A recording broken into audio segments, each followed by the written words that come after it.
Welcome everybody to the Art of Estate Planning Facebook Live. It's the 10th of April 2025. I am your host and founder of the Art of Estate Planning, Tara Lucke, and I am really thrilled to bring you this session today. Firstly, it's on one of my favorite topics, testamentary trust, but also we have a very special guest, financial advisor David Lunn. So David is the principal of Lifestyle Wealth Partners. He's got over 20 years experience in wealth advice, including super, tax and succession planning as well. And if you have been in our group, you know that David is a very generous contributor of his knowledge.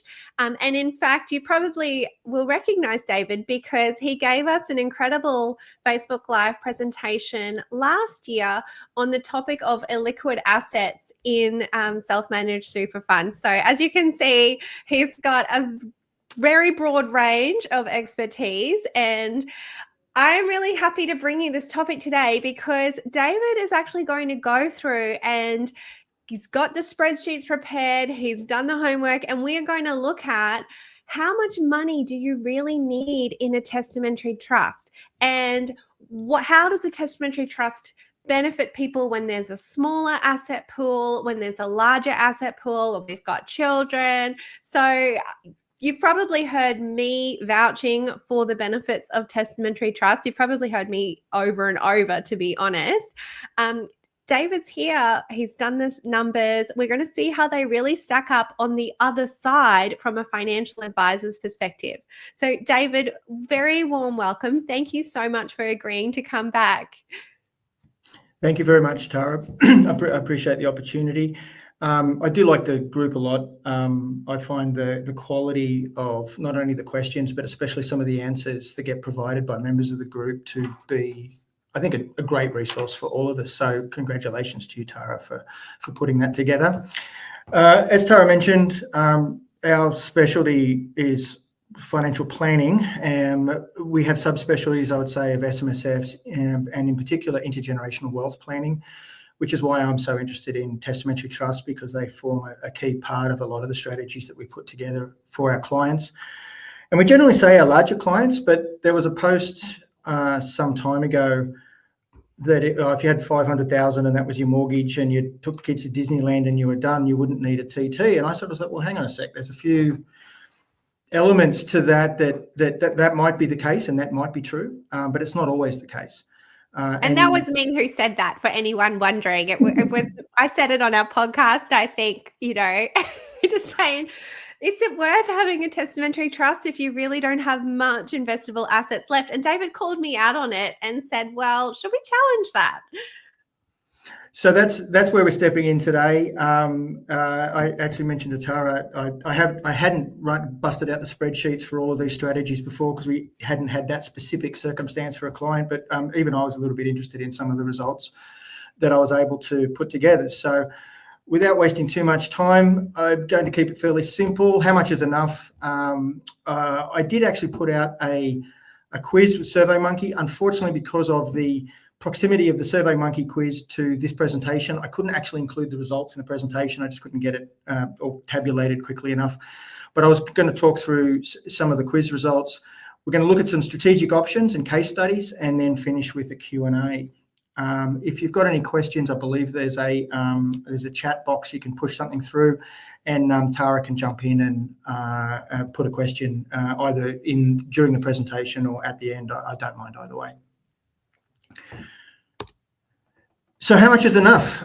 There's a big debate. It was actually the first question in our quiz is how much do you think is enough? And for those that didn't see the quiz, at least 250 to 400, 400 to 600, 600 to $1 million or more than $1 million were the options. The most popular one, I was a bit surprised at with this one, was at least 250,000. I thought that was too low for what most people would have said.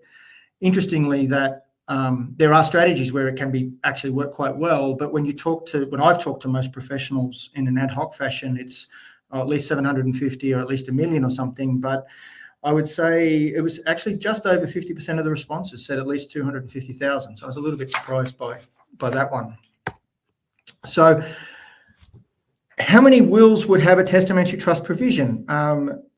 It was 25 to 50%. Most of them, none of them, or not applicable. I don't do estate planning, as we do have accountants and financial planners like myself in the group.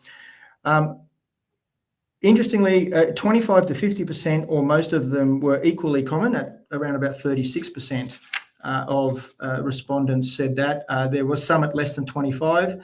The thing that Tara will be really pleased about is that nobody selected none of them, which was a good result. I feel like our audience was a little bit biased. They probably are. There was some anecdotal stuff that I was a little bit interested in, and one of them was, at what age should a beneficiary have control of a testamentary trust?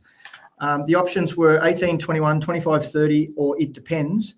It depends was the second most common response.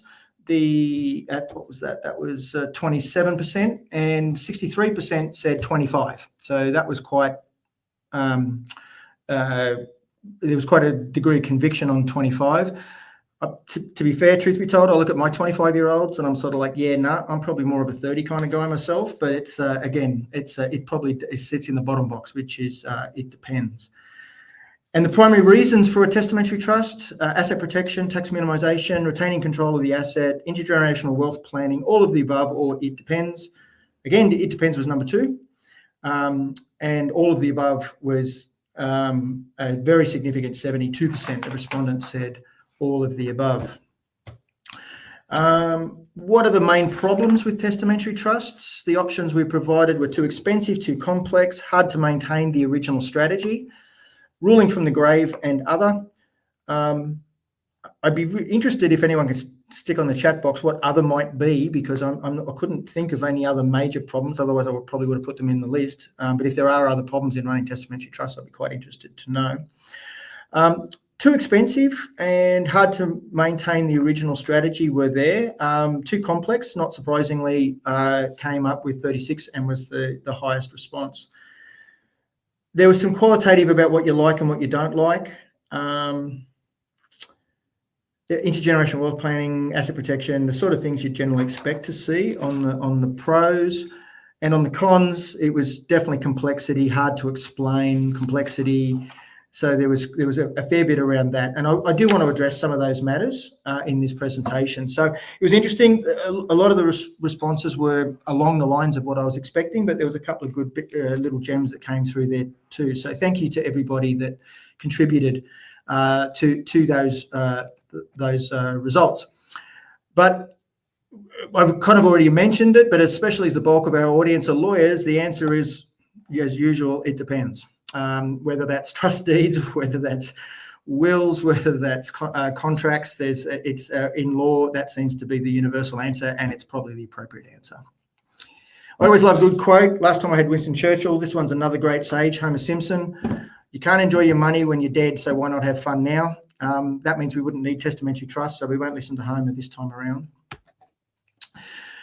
I'm going to go through this fairly quickly because our audience is quite educated in this matter, or at least I'm expecting to be largely educated. I'd like to spend a little bit more time, if I can, on the case studies. Obviously, asset protection, family law, professional indemnity, litigious risk, separating the benefit of the asset from the control of the asset or the legal ownership of the asset is actually a really good thing to do.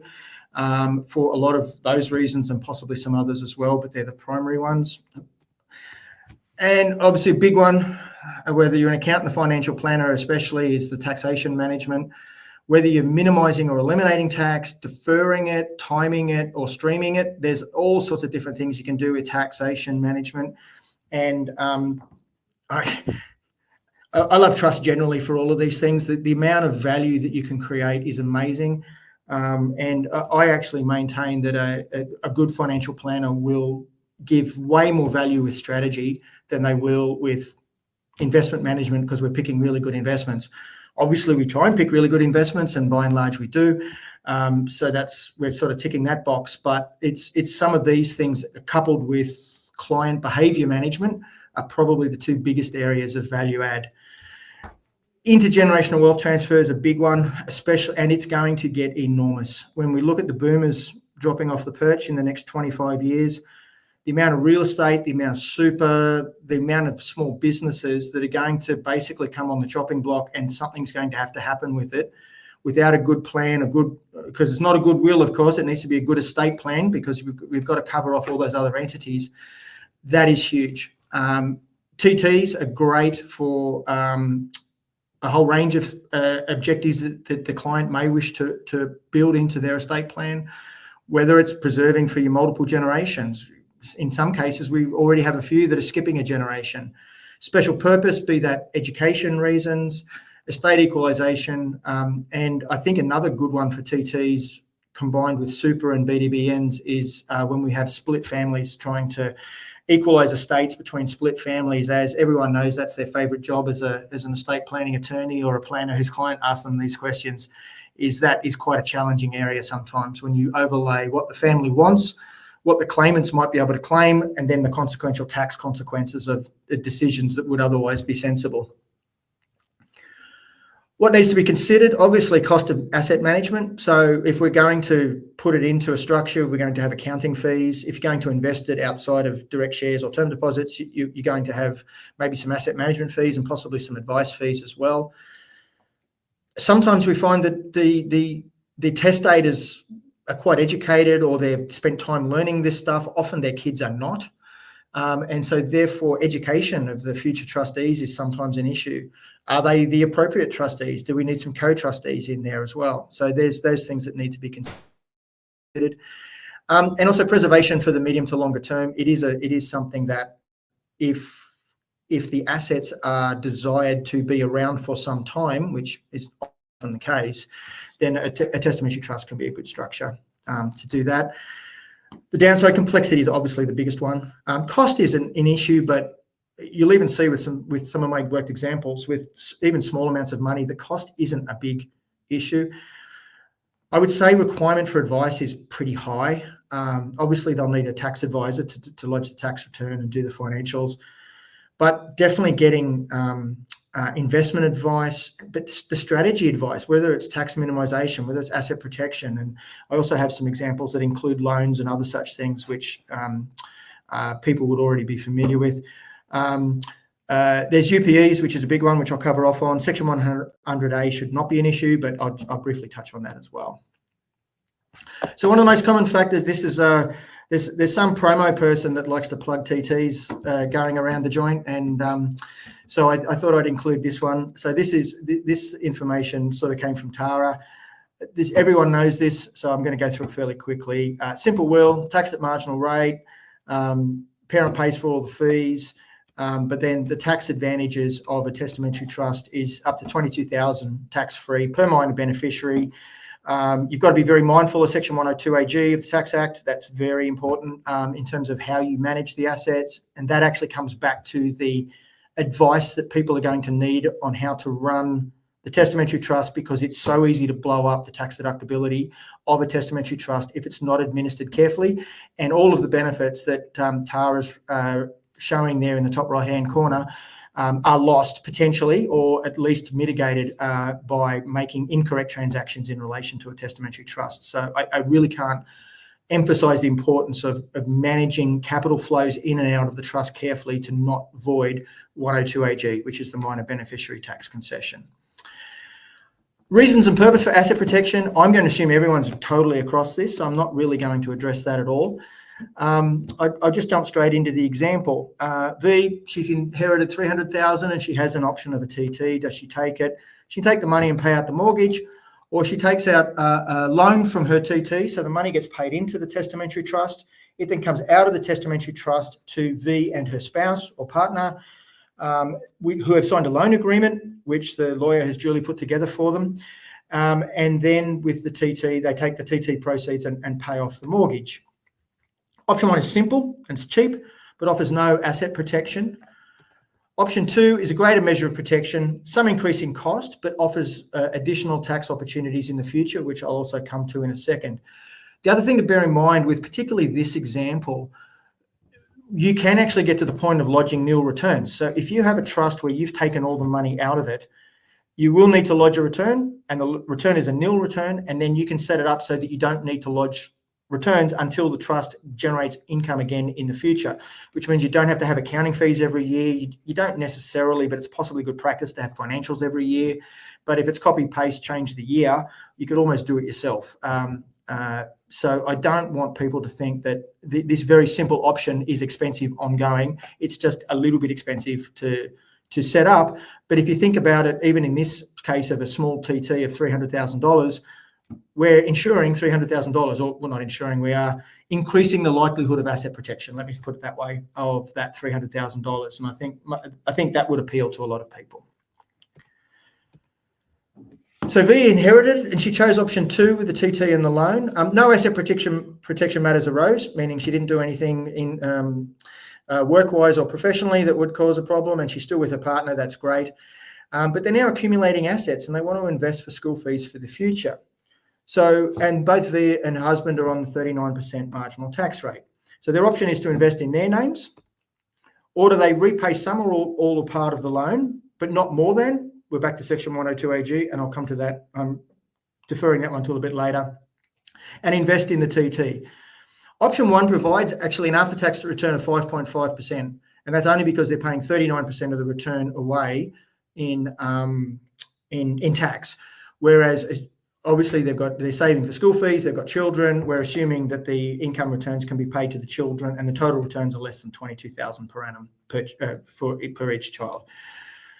And I said option 2 provides that option. So supposing V and her husband decide to save their old mortgage repayments of $2,500 a month towards schooling and investments for their children over 10 years, what's the difference? Option 1, they're paying the tax at 39 cents in the dollar. It's $407,276. They're not paying the tax. It's $486,809, or an $89,533 increase, or a 22% increase in the savings, or an equivalent value of almost $9,000 per year by following, and we're investing in the same things, taking the same risk, all of the rest of it. Even if you allow for $1,850 for accounting fees per annum, they're still $7,000 better off. Now, if they're a relatively simple estate planning client, there wouldn't be many lawyers out there, I think, charging a lot more than $7,000 for a simple, I'll call it a simple TT will, not a simple will, a simple TT will, because they're Murray Park Kettle, their situation's not that complex. We don't have businesses or self-managed super funds or discretionary trusts.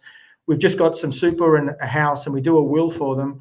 It's probably less than 1 year's benefit for following this strategy. This is with only a $300,000 inheritance and converting the old mortgage payments into a savings plan. I'm going to do a very quick segue on that point, though. I've met so many people that come in and they say, yeah, I'm debt free and whatever, and I paid my house off 10 years ago. Okay. And you ask them questions about what they used to pay. And in this case, I'd say, where's the $500,000? And they go, what $500,000? I said, well, 10 years ago, you're paying $2,500 a month. I'm presuming that's even more affordable now. Where's the $500,000 gone? And you see the blood drain from their face because they realize that they've spent 10 years just blowing money up with discretionary expenditure that they can't put their finger on, and they don't have that $500,000 there sitting as a nest egg, which in certain people's cases would rival the size of their existing superannuation. So it's just as a bit of a segue to take it home personally, or just think about the future. There's just being disciplined about what you do can have such a big impact when you compound it over a period of time. The other aspect that brings to light, which is also a slight segue, is humans are very good at thinking linearly. We can think as a straight line, but when you start to talk about compounding and years become decades and decades become multiples of decades, it becomes exponential, either up or down, in terms of the difference in the outcomes that can happen. And human brains are not geared to think non-linearly, and that's something to think about in these areas as well. Finally got there. Warning, Will Robinson. I'm actually not a fan of that very old space TV show. You have to stop after 10 years. Why do you have to stop after 10 years? It's section 102 AG. $300,000 is what we'd loaned out of the trust in the first instance. Once that loan comes out, the trust has an asset, and the asset is the loan. If you increase the assets of a testamentary trust, you start to blow up section 102 AG, which is the concessional taxation for minors. Anyone that's very good with maths or has a calculator by their hands, and if they did $2,500 times 12, which is a year's worth of savings, times 10, which is this projection, that is $300,000. The loan is now repaid. If you continue to place the $2,500 into the testamentary trust, you will start to mitigate the ability to pay concessional income to minors, and you will eventually convert the trust into a standard discretionary family trust where you can only really distribute to people that are over the age of 18 to get the marginal rates of taxation without the penalty rates of taxation.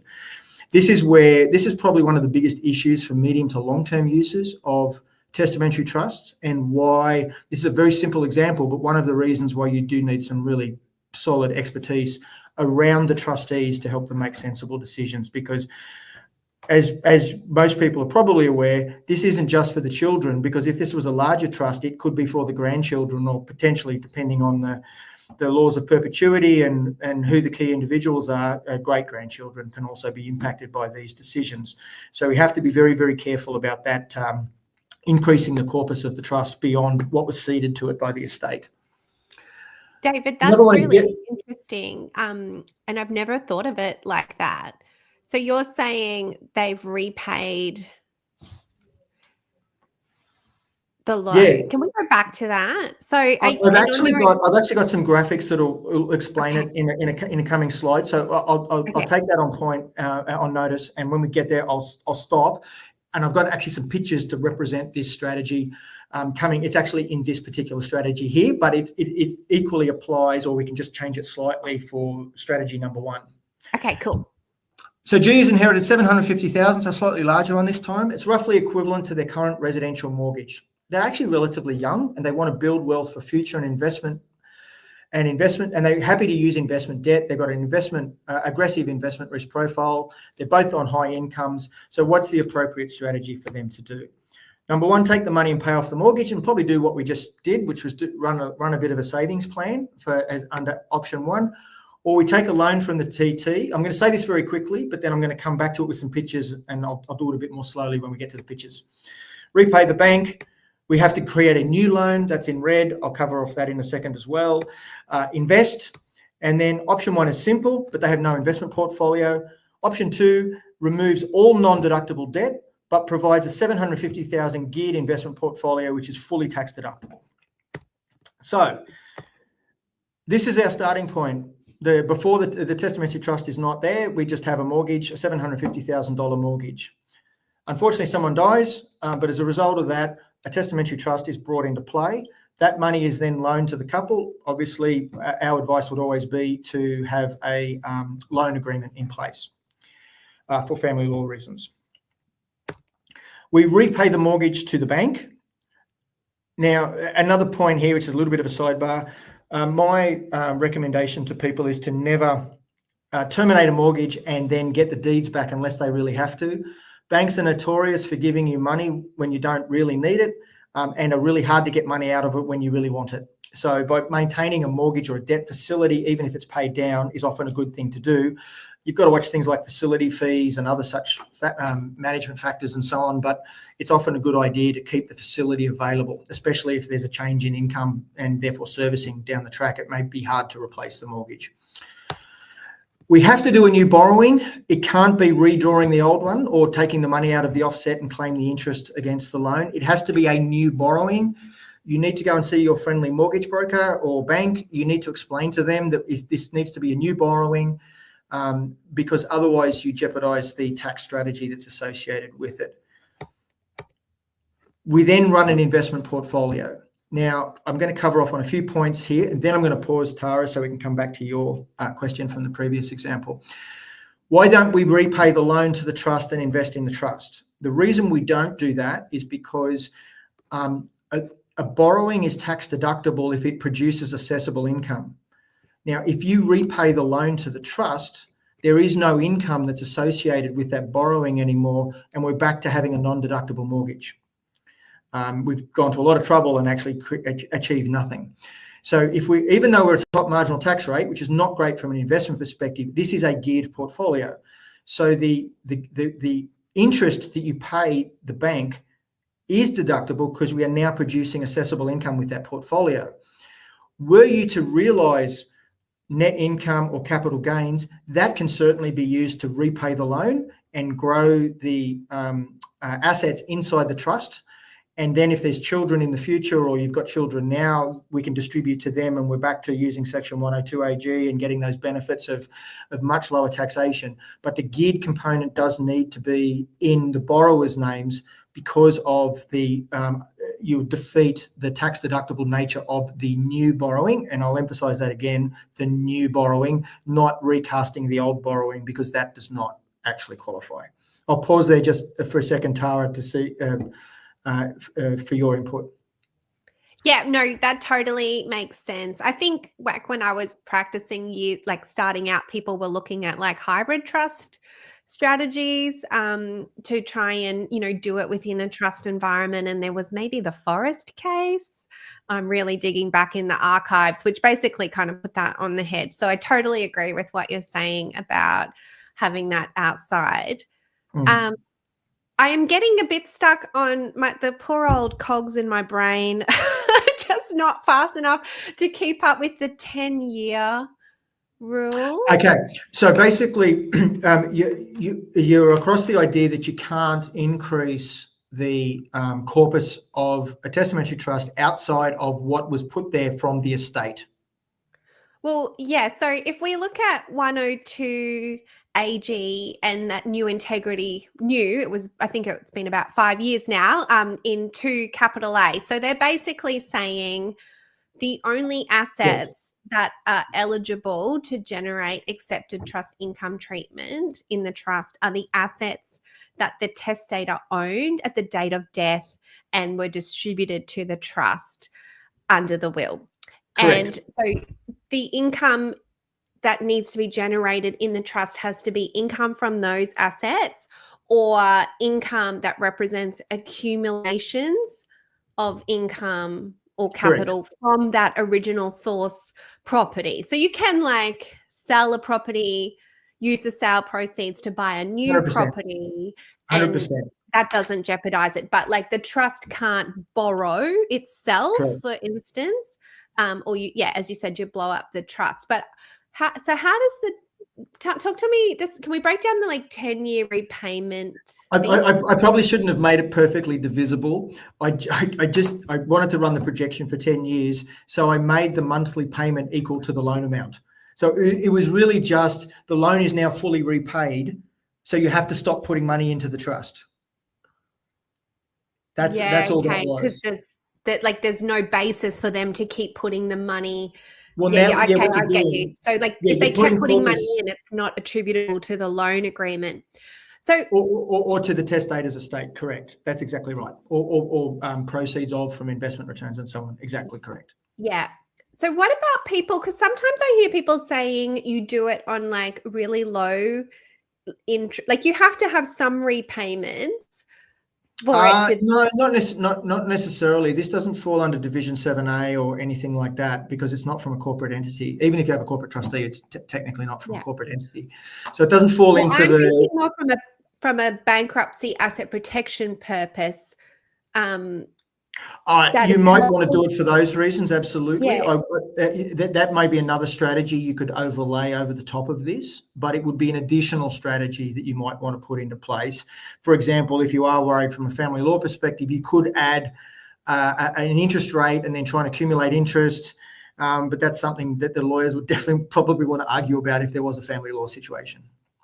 Yeah. So could it work if you had like a really low interest rate or very like minimal repayments?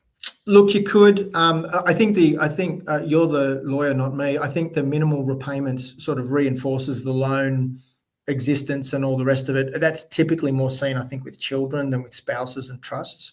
I haven't had that particular circumstance crop up. You could try it, but like I said, when you get to family law, everything's on the table anyway. So it's whether you put a high interest rate or a low interest rate. Not sure that it would impact your degree of success unless you just got lucky. Yeah. I mean, I'm not a family lawyer and I'm not a bankruptcy lawyer. So what I'm saying is on the fringes of my expertise, I guess, but I've always understood it, from family law, just the loan itself, and particularly if you have a mortgage, like a second mortgage in priority after the bank, or a mortgage if there's no bank, really helps to prove it's, because what we want to do is show that it's not a gift or a distribution, it is a loan that is a debt repayable. And then from like a bankruptcy perspective, I think it's okay to have repayment terms like I think bankruptcy's got a lot more validity. Like, I'm not the lawyer at all, right? I'm way out of my pay grade here. But I think bankruptcy with the interest back to the trust has a way greater likelihood of success than family law.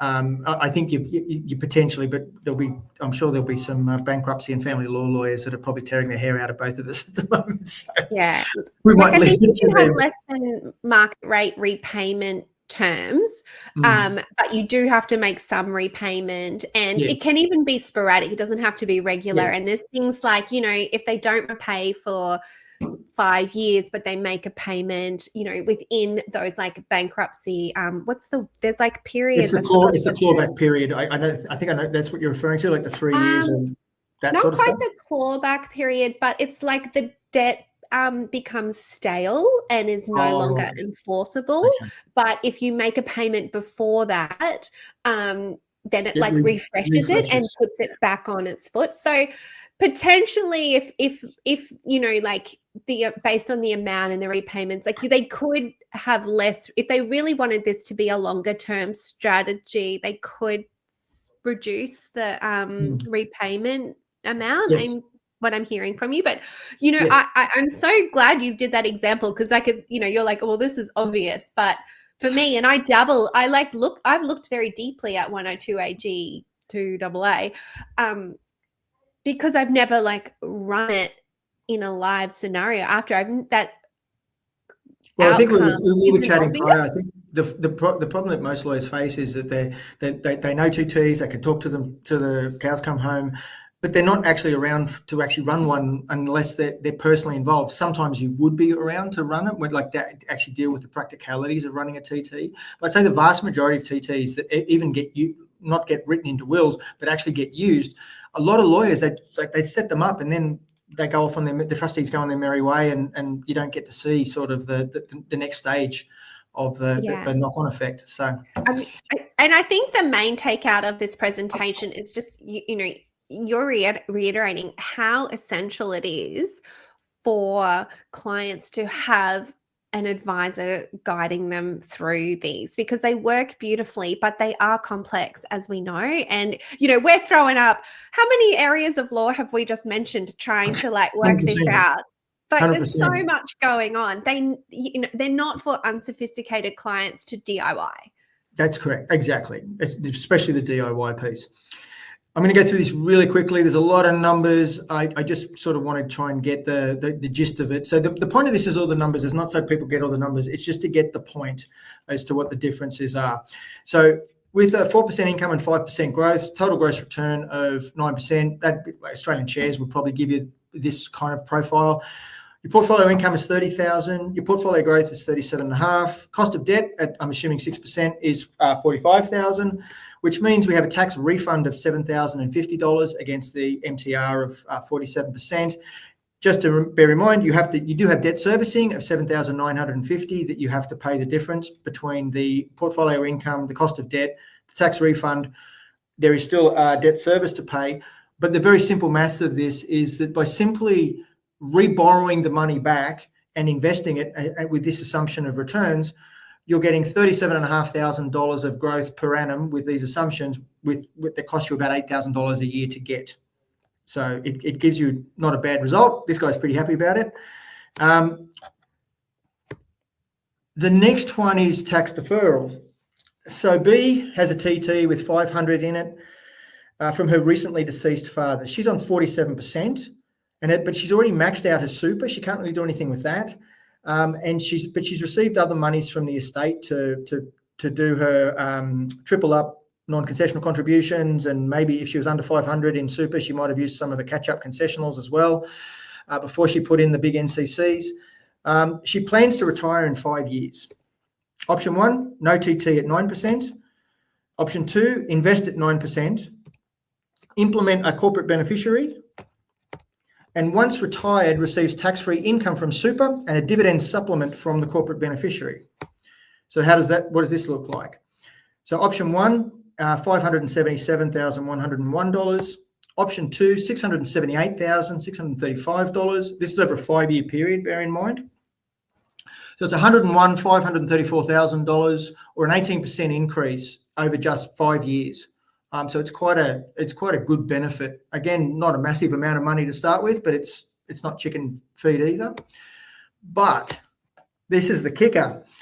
If B pays herself $32,000 on top of her super pension once retired, the government will send her an additional check for $8,000. This is because of franking credits. Because she's used a corporate beneficiary, it's accumulating tax. It is at 30%, not 25%, because it's not an active business. It will effectively refund the corporate tax paid over the longer term. So net tax paid on earnings over this 5-year period can go to zero, which is a further recovery of another $76,000 on top of the 101 benefit of already using the corporate beneficiary. So she's almost 200 grand in front over 5. It'll take a lot longer than 5 years to get the full benefit, because if she pays the dividends out of the corporate beneficiary quickly, obviously she'll start to climb up through the tax scales and she'll have to start to pay some of that, some income tax over that period. But because she's used the corporate beneficiary and then she bleeds it out over a period of time, she can ultimately recover all of the tax that was paid into that corporate beneficiary. Another quick sidebar, anyone who owns a business that is owned by a family trust that may or may not have a corporate beneficiary can also do a similar strategy as this. So even on the PA, the personal account, I'm going to have 2 tax-free income streams when I eventually retire. I'll have my super fund and I'll be slowly reclaiming my business profits, the business tax that was paid by my operating company. It's exactly the same strategy, but with a discretionary family trust. And I'll just mention it only works if you actually pay the company the money, right? I mentioned Division 7A, high interest rates and real compliance problems. Now we're in that territory if you don't pay the cash actually down to the corporate beneficiary. So I find a lot of cases that is not done. I try and not let my clients not pay it down. You have to pay it down. And I can run a whole bunch of other strategies as to why paying into a corporate beneficiary and even investing in a corporate beneficiary in growth assets is still better than not doing it. So despite the fact that your capital gains tax is your highest possible capital gains tax, it still works out better when you get to the end game piece. But that's a completely different presentation. Yeah. And can I just say, she's getting all those incredible tax savings. And meanwhile, I'm assuming that means she's not depleting the initial capital of the 500,000. That's just sitting there, hopefully growing in capital value depending on what in these examples, because it's only over 5 years, she's earned 577,000 in one or 678. So the 500's included in that. Oh, yeah. Yeah. So, okay. But if she's invested that capital asset, yes, if she puts that into shares or whatever it is, that's like generating the income. Correct. Like hopefully over time that asset will get its capital growth too. Or am I misunderstanding? No. It's the return on the assets. It's just like it's a bit like superannuation. Superannuation is not an investment; it's a tax structure. It determines what income tax you pay and what capital gains tax you pay. So, for example, if you go into pension phase, you don't pay any tax. If you're in accumulation phase, you do pay some tax. It's not very much. You pay a lot more tax if it's in your name. You can have a term deposit or a Commonwealth Bank share in your own name. You can have it in super in accumulation phase. You can have it super in pension phase. The differences are just because of the structuring, the use of the TT and the corporate beneficiary. That 100,000 and 78,000 is because we use the TT. It's got nothing to do with the underlying asset. Because if she put all the money into a term deposit, the returns would be lower. The tax savings would be lower. But it's the tax structure because she's chosen something that gives her 4% income and 5% growth is what's given her those savings because she used the TT structure with the corporate beneficiary. Yeah. Okay. So you're saying, under both options, if she's put that 500,000 into a managed fund, she'll have the managed fund increasing its capital. That's on par under both options. I get Yeah, you. that's right. Yeah. That's right. Exactly. Yeah. So D has just lost a husband. This is example number 4. I titled it horses because it's horses for courses. D has just lost a husband and has 2 children. She decided to pay off the mortgage directly and will continue to work with an MTR of 34% and has 200 left over from super. We've got no TT at 7.5%, or we invest in 7.5%. Now, the reason it's 7.5% is because in this case, I've just assumed that because of her personal situation, she wanted to be a bit more conservative. So we're not targeting a 9% return. That's the only reason I've dropped the rates in this. The results, if she does it in her own name, it's $6,375 per annum in tax. If it's option 2, it's nil, even allowing for accounting fees. She's still $4,500 per annum better off while she tries to raise the kids by herself, because she's using that same benefit again to raise the kids, pay the school fees and whatever else. So it does cost money to run these things. But if someone in that situation, you said to them, would you like another $4,500 a year until your kids finish school? I don't think you'd need long to get your answer. I'm just rushing a little bit because I'm conscious of time. The K family have 6 children and they've just lost their mother. They've got a house in Orange, which was a material asset, but the biggest asset is a farm which was not connected to the house. The cost base of the farm is $800,000 and the current value is $3.2 million. Their intention is to sell the farm, and so they've got no TT. We can sell it inside the estate, or I'm not going to go through all these numbers. The reason I picked all these numbers for the 6 kids is just because I picked all the different tax rates to show you what the differences were. Transfer the farm to a TT and then just sell it inside the TT. By placing inside the TT, even with some children on top marginal tax rates, we still save over $60,000 in capital gains tax by doing it this way. If they were all in A's tax bracket, say they were all retired or not earning income or for whatever reason, this tax savings actually go over to almost $170,000 just by putting it into a TT, selling the farm, and then closing the TT. Just be warned though, if you're following strategies like this, just be careful of Centrelink issues, family tax benefits, Centrelink, because if you dramatically increase people's income, you can blow them out of the water with Centrelink. And thankfully, I've never done it, but I have heard when it's done, they get very, very cranky. So just a word to the wise on with respect to Centrelink if you're going to follow a strategy like that. Tara, just on that, you're not talking just about the pension. Like that could be a childcare subsidy for like a young adult child who you wouldn't exactly. Not There's all sorts of Centrelink or basically government benefits that could be impacted by changing people's income. So you need to fully investigate all of this before you see this as a strategy. Or if you are going to do it and the savings are so great, maybe you do it, but then the other children agree to compensate the one that's going to miss out. Because sometimes the government benefits will be a lot less than the tax savings.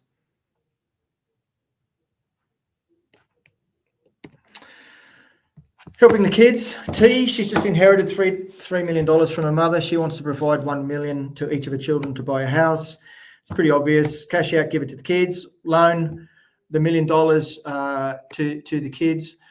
With a properly drafted loan agreement, it should give you some measure of family law protection. It's a little bit similar to some of the others, but again, I'm not going to spend too much time on that because everyone will be fully across that.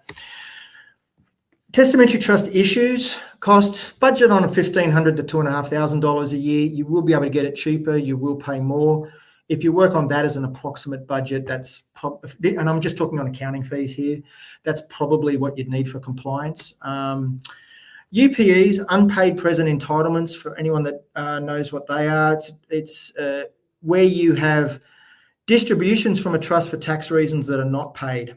So in the case of V raising the kids, taking the money, I think it was V, forgive me if I've got the wrong person, she's pulling the money out of the trust, the $4,500 a year, she's paying school fees, she's buying groceries, that money's coming out of the trust, there's no issue there.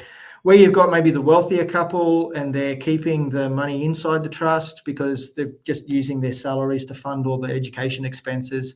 Their accountant told them to use the Section 102 AG for the children. Great, we're paying a lot less tax. That's great. The trust is going up in value over time. you actually create an unpaid present entitlement because you actually haven't drawn the money out of the trust. You also need to be careful of capitalising on the trust. That might cause an issue as well. We'd have to look into that. But the big problem is then the child grows up and forms a relationship, and when they have to do their statutory declaration of their assets, that UPE might be either to a testamentary trust. The big ones are normally discretionary family trusts, because as soon as the kids turn 18, dad starts or mum starts pushing the dividend profits through the kids because they're now going to uni. They can be pretty nasty in family law, because the last thing you want to be doing is giving $100,000 or $200,000 to your kid's new ex-spouse. So just be conscious of UPEs. Section 100A should not be concerned with testamentary trusts because the money comes from the estate, but just check with your accountant. Complexity is the big one. You should not underestimate the degree of complexity in managing these well. The value that can be created with TTs is amazing, and the difference you can make to people's lives are absolutely amazing. But to leave the operation of a TT, except in very simple circumstances, to the trustees, the children, or whoever the trustees are, is often a route for disaster. Even very highly educated, very intelligent people, there is just so much complexity in these that they just won't know half of the things that they need to know to manage it properly and to manage it carefully. And also, too many of the benefits can be defeated just with poor record keeping, can actually unwind a lot of the benefits as well. So that also is important. So therefore, we come to advice, at very least accounting advice, quite possibly financial planning advice. And just a word to the wise, in my experience, accountants actually don't have a lot of experience in operating TTs. They might have a little bit of experience on the compliance side, but as far as some of the strategies that I've spoken about today and some of the things to be careful of, they actually often, and this is not to disrespect any accountants, there's some awesome ones out there that could teach me stuff about this subject matter. It's just a lot of the general accountants don't, and so therefore you need to choose your advisors quite carefully. Even simple things, is it a capital distribution or is it a loan? That has asset protection implications. It has all sorts of other implications as well. That's just one example of many things that you need to be thinking about with family trust issues. So in conclusion, there is no one size fits all. It absolutely depends. It always depends. Surprisingly low balance can yield positive results even after expenses. Even I was a little bit surprised with some of the results that I achieved with this. I actually had a higher benchmark than I now do, depending on the client's circumstances as a result of doing this presentation, quite surprisingly. Complexity in management should not be underestimated, the main point we just covered. And whether they're used or not in an estate plan, TTs set a legal professional apart from those that don't consider it or discuss it with their clients. Yes, they're complex. They are hard to explain. It is hard to get across. With the lawyers that I work with, sometimes we talk to them in the drafting phases. Often we do. If the client came from us, we always talk to the lawyer in the drafting phases, and we often attend the pre-drafting meetings with the clients to make sure that all the necessary elements are taken into account with the estate plan. However, if you're struggling with getting the message across and why, engaging an advisor, an accountant, or a financial planner at the drafting stage can actually help quite a lot.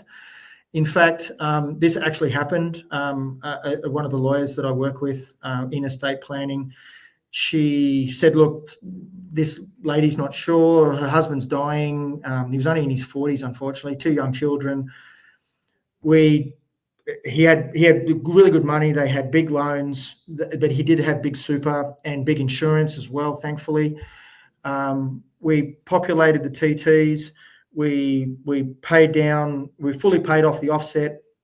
We paid enough into the investment loan for the property loan, the investment property loan to neutrally gear, so the rent basic, so there was no load on the widow to service the mortgage for the investment property.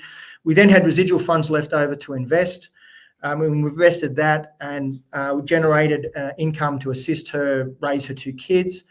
But as a quick sidebar, I did check the tax returns, and the accountant had allocated all the distributions from the testamentary trust to her, and she was in a 39% tax rate, and we got everything redrafted, or the accounts redone and the tax returns redone, so that we actually paid the 2 minor children And she ended up saving, I think, about $6,000 or $7,000 in that year in income tax because we're able to restream the income down to the kids because I was able to see it before it was too late in terms of the lodgements with the ATO. And I'm done. Any questions from you, Tara, or did anyone lodge any questions on the chat that they'd like to you'd be able to share with us?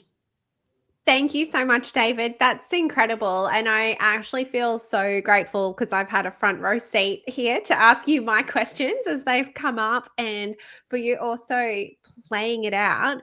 I guess the two sort of takeaways that I've gotten out of this is testamentary trusts just give financial advisors a lot of room to play with, the debt recycling strategy, all the different investment options with the bucket company. But what it does is just give you a lot of options that and basic will doesn't have, which is really interesting to see, like some of the ideas that you have that I didn't know that you would recommend.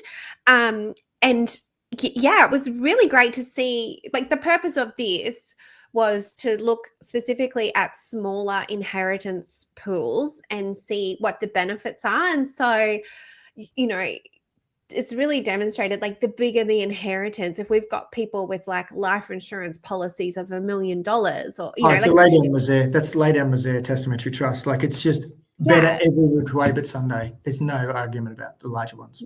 Yeah, like I've got in my will or in my estate plan a $1.2 million life insurance plus a couple of $100,000 in super. And, I'm like, wow, what is a good financial advisor going to be able to do for my husband and kids with that money? You can change their lives. Like, the reason I love it is because it lets me change their life. Yeah. Yeah, it's incredible. And even just, I'm sort of on this crusade to be, like, testamentary trusts aren't just for really high net wealth clients or complicated. They are life changing for everyday families. But I still sort of go, oh, well, I'm not necessarily sure you'd bother for less than 500,000. But this has been so enlightening to see what they could do with some smaller than that as well. In terms of questions, we've had one come from Danielle Little, just sort of saying, she's often gets clients who have adult children who are in a high risk profession like lawyer or doctor. And I think this came up when you mentioned the asset protection benefits. And so they're saying, they have professional indemnity insurance. What extra protection does a testamentary trust offer when they're already insured? So I'm happy to answer that, or I'm happy to hear. Well, I've got a couple of perspectives on it. If you're happy to let me share, you can see if you've got something over the top as well. First of all, the first thing an insurance company will do to see if the policy terms and conditions have been voided. So if there's any ability to not pay professional indemnity insurance, the insurance company will exercise their discretion in doing so, which means you don't have the protection that you think sometimes. And secondly, there are, depending on the degree of risk associated with the respective professions, you can put in trustee disqualification clauses as well, and trustee replacement clauses into the will, which would, I think you've seen them possibly also with discretionary trustees and the like as well, that if the trustee is under duress, then they are automatically disqualified. To give that extra level or something for the defence attorneys to work with to try and protect the money that's sitting in the testamentary trust. Yeah, I entirely agree, David. I mean, my approach to asset protection is that the gold standard is a bit like, you need a 3-legged stool and 3 limbs or things that you have to tick off to achieve like ultimate asset protection. So the first is best practice and not make mistakes, but the reality is we're all humans and sometimes that happens. The next is your insurance. And as David said, like, there's a whole business and the whole teams of people in the insurance companies whose job it is to deny claims. So the asset structure is the last line of defense. If the first 2 limbs fail, then you start saying, well, okay, you're suing me, but I I don't own anything. I'm not a worthy target to pursue, and that you I have always the look at assets I segregated. always look at it like a bit of a battlefield. If you manage to imagine like a World War II battlefield, you've got the trenches, you've got the barbed wire, you might even have those big spiky things to trap the tanks and stuff like that. What you're doing is you're putting as many obstacles in the battlefield for your defense attorneys to work with to protect you and protect your family. That's all you're doing. Yeah, I like that. I do. I mean, not really advocating violence and war, but it is a very, I can visualize it. It's very effective analogy, David. We might wrap it up because we are right on the top of the hour. We have the chat going though, so if you're watching this after, or if like me, you are just going to go and maybe like slow down some of the numbers and wrap your head around it. Would you believe I have an accounting degree, but I had to become a lawyer because I'm just not quick with numbers. We can keep the conversation going. I just want to, before I wrap it up, throw in my extra 2 cents, which is when we're drafting these things, for me, I've been on a real journey around the approach that I think is best practice. And when I first started, it was just you get a TT and they're not optional, and the testators decided that you're having a TT and that's it. But we didn't really do them for smaller estates. It comes up all the time in our TT Precedents Club. Is the asset pool big enough to justify a testamentary trust, or is it over the top? Are we overselling a product, a solution to a client that they don't need, so we do think about it really deeply. I guess where I've landed for now, and David, everything you've said today has really reiterated this, is I think having testamentary trust wills that have a good bypass clause, so the trust can be optional, but with appropriate checks and balances, not where you get a beneficiary going, oh, too hard, too scared, I'm overwhelmed by my parents' death, just forget about it. If we have the right checks and balances, I think that's probably laying the foundation to have enough flexibility for beneficiaries to get financial advice and legal advice at the time of the estate administration, look at all the options available, and then, just have a lot of room to play with and maximize their circumstance. David, Exactly. The option is could, great. The option is great. yeah. I have a feeling that you could talk about this for hours, and, we've just had the benefit of a drop in the ocean of your expertise here. So if people want to reach you, you practice in Northern Beaches of Sydney, is that right? Yeah. Yep. Yeah. Lifestyle Wealth Partners is the firm. Just Google Lifestyle Wealth Partners and my ugly mug will be there somewhere on the webpage if you look at the team. But we've got a good team here. It's not just me. We've got a really good team here. So if anyone's got any questions, or even if they just want some scenario checking, you can either pop it through the Facebook group and I'll be happy to answer it there. Or if they want to reach out to me directly, I'm happy to do that as well.